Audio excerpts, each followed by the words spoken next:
સુરતમાં રાજ્યમંત્રી ભ્રષ્ટાચારીઓ પર ફરી વરસ્યા। ઓલપાડમાં વાર્ષિક સભામાં મુકેશ પટેલે નિવેદન આપ્યું અને કહ્યું કે કોઈ વ્યક્તિ ખેડૂતના રૂપિયા ખાશે તે નહીં ચલાવીએ।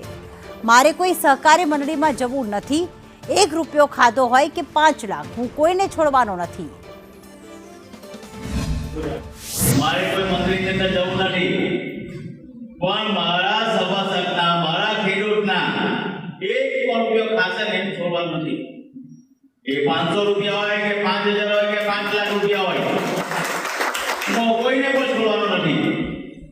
આ મારો બિચારો ખેડૂત રાત દિવસ મહેનત કરે અને આપણે ડિરેક્ટર તરીકે બેસી ગયા હોય તો એના પૈસા ખવાના કે એમને બેસાય।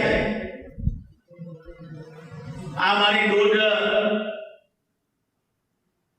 દોઢથી બેન ગાય ભેંસ સવાર 4 વાગે ઉઠીને એના માટે ચારો લેવા જાય, ગાય ભેંસ દોવે અને એમાં દૂધની અંદર કારોબાર કરવા નીકળ્યા, એ ક્યારે ચલાવવાનું નથી। આજે જો મારા ખેડૂત આજે ખાંડ છે